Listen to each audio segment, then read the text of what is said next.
लोग हैं, सम्मानित है, हमारे बड़े हैं जिनका हम सम्मान करें। मैं एक पंचायत तय कर ले बैठ के और उसमें एक रणनीति बना के एक कैंडिडेट में चुन लें, क्योंकि जो समाज और बिरादरी गुआंढ तय करेगा वो ज़्यादा ठीक है। नहीं, कैंडिडेट तो बहुत हैं लड़ने, एक परिवार है, भाईचारा उनमें है आपस में, लेकिन वोट बैंक की जो राजनीति है वो कहीं ना कहीं बांट दें।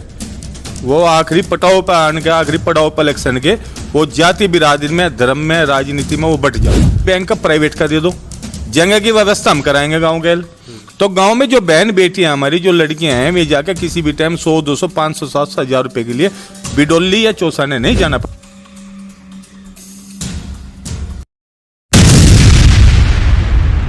स्वागत है आपका दुनिया की आवाज़ पर। मैं राहुल चौहान। फिलहाल हम शामली में मौजूद है। पंचायत चुनाव का बिगुल बज चुका है और लगभग जो प्रत्याशी है अपनी तैयारी में जुट चुके हैं। बात करने के लिए हमारे साथ विनोद निर्वाल जी है, किसान नेता। इन्हें भी जनता ने चुना है और लगभग 2 बारियां उस वार्ड से चुनाव लड़ चुके हैं और दोनों बार ही इन्होंने हार का मुंह देखा है। तो हम बात करेंगे कि वार्ड नंबर 7 से अब की बार इनकी क्या तैयारी है। पहले तो राम राम जी। जी राम राम चौहान साहब। राहुल भाई, जिला पंचायत के इलेक्शन का मामला है। देखो, मेरी जन्मभूमि है वार्ड नंबर 7 गांव खोड़समा। हमारी कर्म भूमि है वहाँ पे। वो अपना एक परिवार है। मंगलो राव, उदपुरो, नायनंगलाओ, सोकोती, कमालपुर, खोड़समा, बल्ला माजरा, जीजोल्ला, जीजपुर, गुज्जरपुर, ये सारा अपना एक गुआंढ है। केटू तक अपना एरिया है, पूरा जिला अपना एक परिवार है। पर लेकिन मैं तो ये कह रहा कि वहाँ के जो जिम्मेदार है, हमारे मुखिया जी हैं, वहाँ के जिम्मेदार लोग हैं, सम्मानित है, हमारे बड़े हैं जिनका हम सम्मान करें।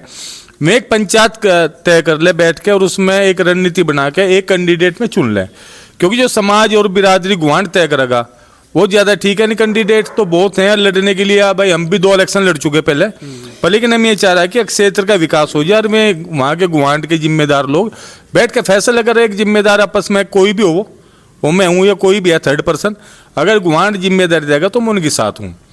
अच्छा नरवाल साहब, एक बात पूछना चाहूँगा। इलेक्शन के बाद सब विकास का जोर देते हैं, इलेक्शन से पहले बिरादरीवाद में क्यों बट जाते हैं लोग? चलो, बिरादरीवाद का तो आजकल ऐसा चल गया भाई, बिरादरी का हो गया कुछ, प्लस हिंदू मुस्लिम का इलेक्शन हो गया। हालांकि एक गांव गुआंढ परिवार है, एक परिवार है, भाईचारा उनमें है आपस में, लेकिन वोट बैंक की जो राजनीति है वो कहीं ना कहीं बांट दें। वो आखिरी पटाव पर आने के, आखिरी पड़ाव पर इलेक्शन के वो जाति बिरादरी में, धर्म में, राजनीति में वो बट जा, तो वे बिखरा हो के जो सातिर कैंडिडेट है वो निकल जा। हमने अपने क्षेत्र में कहा भाई शिक्षा, चिकित्सा, हमने कहा था लीड बैंक मैनेजर से मेरी बात हुई। हमने कहा भाई 2 बैंक हैं मेरे क्षेत्र में, एक चौसाने में, एक बिडोली में। हमने कहा लीड बैंक मैनेजर साहब, बैंक तो गांव के बना नहीं सकते, एटीएम दे दो आप अगर सरकारी एटीएम नहीं दे सकते तो आप HDFC ICICI बैंक का प्राइवेट का दे दो, जगह की व्यवस्था हम कराएंगे गांव के। तो गांव में जो बहन बेटियां हमारी, जो लड़कियां हैं, वे जाकर किसी भी टाइम 100, 200, 500, 700, 1000 रुपए के लिए बिडोली या चौसाने नहीं जाना पड़े। गांव में एटीएम होगा तो गांव में उस पर CCTV कैमरे भी लगेंगे, एक आदमी को रोजगार भी गांव में से मिलेगा। और जो हमारी बहन बेटियां हैं, वे जाकर 1000, 2000, 5000, 10,000 अपना ATM से निकाल लाऊंगी। ये सुविधा क्षेत्र में होनी चाहिए। कन्या डिग्री इंटर कॉलेज या डिग्री कॉलेज पर हमने मांग करी थी। आज भी मेरे पास लेटर रखा कि मैं राजभवन में गया था लखनऊ, गवर्नर हाउस में भी जाके हमने एप्लीकेशन दी, पेपर भी आज भी रखी है। हमारी मांग है कि हमारे गुआंढ में लड़कियां उधर करनाल जा या जिंजाने शामलिया में तो कोई गर्ल्स इंटर कॉलेज नहीं है, ना कोई डिग्री कॉलेज है लड़कियों का। तो जो हमारी बहन बेटियां हैं, इन्हें भी एक सुविधा वहाँ पे मिलनी चाहिए। एक शिक्षा और चिकित्सा पर ध्यान वहाँ के कैंडिडेट को रखना चाह। हम तो ये कहे कि जो लाइब्रेरी खुली जा जगह लाइब्रेरी है, गर्ल्स लाइब्रेरी हो जा, बिडोली में हो जा, कहीं चौसाने में हो जा, बॉयज लाइब्रेरी हो जा। तो चिकित्सा है, जैसे डॉक्टर हैं, डॉक्टरों को एक वहाँ पे CHC कैंप वहाँ पे लगे, तो क्षेत्र का विकास हो, सड़कों का विकास हो। हमारे यहाँ के दुर्भाग्य है कुछ जिला पंचायत ऐसे बने जो आवाज़ उठा नहीं पाते शामली में। नहीं तो भाई जिला पंचायत की बोर्ड की मीटिंग में अपना हक मांगे, उस पर लड़े तो अपनी बात पे। भाई जनता ने चुन के भेजा जनप्रतिनिधि, उसे अपनी आवाज़ उठाने का पूरा हक है, तो अपने आवाज़ उठावे, पुरजोर तरीके से उठावे। अगर कोई अधिकारी है यहाँ का, कोई जिला पंचायत चेयरमैन या यहाँ के DM साहब या कोई नहीं मान रहा, तो गांव के क्षेत्र को बताओ, क्षेत्र हम उसका साथ देंगे भाई। यानी हमारा मानना है कि क्षेत्र का विकास हो, क्योंकि जो हमारा गुआंढ है उसे खद्दर बोलते हैं। मैं शामली में हूँ, शामली में रह रहा, गांव में भी जाता हूँ, तो एक वैसा देखा जाओ से कि हम ये चाह कि हमारा खद्दर जो हमारी खद्दर खाप है, हमारी खद्दर की जो पहचान है वो शामली जिले में थोड़ी गुराप ऊंचाई पे जा, उसे सम्मान से देख कर वहाँ पे विकास हो, वहाँ के कार्य हों और वहाँ पे जो सुविधाएं हैं वो मिले वहाँ पे। मतलब जितना ग्रांट ऊपर से सरकार की तरफ से दिया जा विकास के लिए वो वहाँ पर लग नहीं पाता, या मतलब जो अधिकारी है, अब जिला पंचायत उम्मीदवार है, जो जिला पंचायत चुन का आया, प्रधान चुन का आया, वो उसे लगाने में सक्षम नहीं होता, या मतलब भाई लगा नहीं पाता, किस क्या कारण है वो उस चीज का? देखो राहुल भाई, ना तो हम किसी पॉलिटिकल पार्टी में हैं और ना हम किसी संगठन में हैं। हमने तो ये देखा 15-20 साल से देखते आ रहे, वो सांसद हो, मैं विधायक हूं, मैं जिला पंचायत हूं, मैं गांव के प्रधान हूं, जो एक बार वहां से बन गया वो तो वैसे नहीं आया, और जो हार गए मैं वैसे नहीं आए। तो वहां पे हमारे क्षेत्र में अभी पिछले साल से एक मामला चला, बड़ी एक कैंसर पीड़ित रहे, करीब दर्जनों आदमियों का कैंसर वहां रहा, ना तो कोई सांसद गया, ना कोई विधायक गया, ना कोई जिला पंचायत गया, ना कोई आर्थिक मदद उनकी हो पाई, यानी शासन से, वहां के विधायक सांसद शासन से मदद करवा देते उनकी भाई।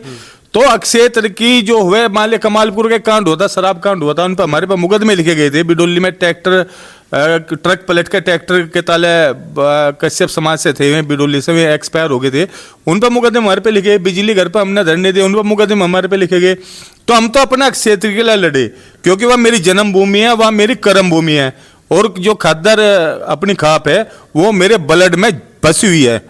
मैं हरियाणा में रहूं, मैं पंजाब में मैं रहूं, मैं मेरठ में रहूं, हम कहीं भी रह पूरे भारत में, लेकिन गुवांड की जो खुशबू है, जो खद्दर खाप की खुशबू है, वो विनोद निर्वाल की रोगों में बसी हुई है। एक मिट्टी से जुड़े है, मिट्टी से जुड़े हुए हैं वहां पे। जो सुकून मुझे गांव में मिलेगा, अपने एक क्षेत्र में मिलेगा, वो कहीं नहीं मिलने का।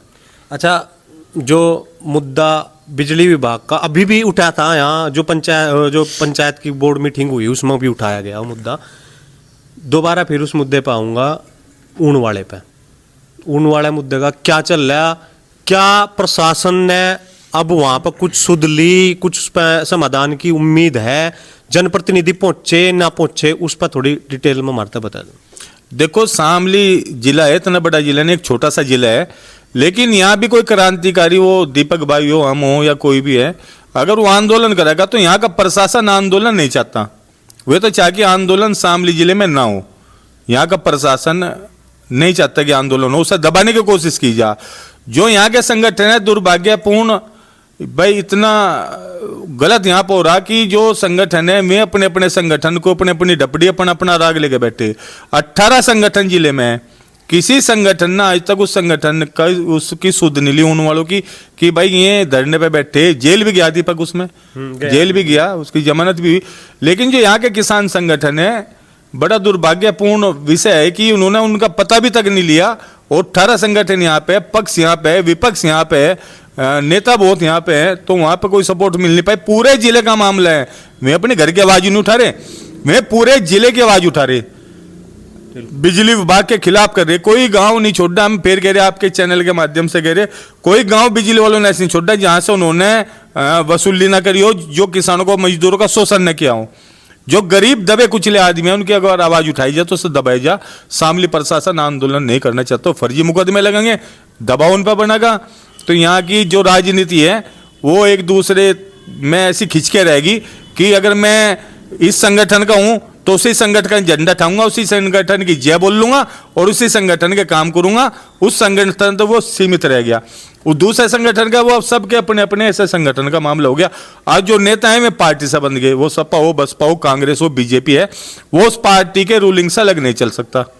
आप वार्ड नंबर 7 से जो उम्मीदवार अब की बार फिर जनता द्वारा चुने गए हैं, विनोद नरवाल जी को सुन रहे थे, जो एक समाज सेवी किसान नेता है, किसानों की आवाज़ बखूबी उठाते हैं। धरना ऊन का हो, शामली का हो, हरियाणा का हो, पंजाब का हो, उत्तराखंड का हो, सभी धरने में इनका सहयोग रहता है। 5 तारीख को इन्होंने जाने का मन भी बनाया है, जैसे हमने इनसे चर्चा करी है। तो 5 तारीख को जो बाढ़ पीड़ित है गुरदासपुर में, वहाँ जाकर पंजाब का जो गुरदासपुर जहाँ पर बाढ़ से काफ़ी ज़्यादा क्षति पहुँची है, वहाँ जाकर ये सुध भी लेंगे और वहाँ पर जो राहत कार्य जो है उसमें भी अपना सहयोग दे रहे हैं। तो आप हमारे चैनल के साथ बने रहे, वीडियो को शेयर कीजिए, वीडियो अच्छी लगे तो लाइक कीजिए और चैनल को सब्सक्राइब करना ना भूलें। जय हिंद।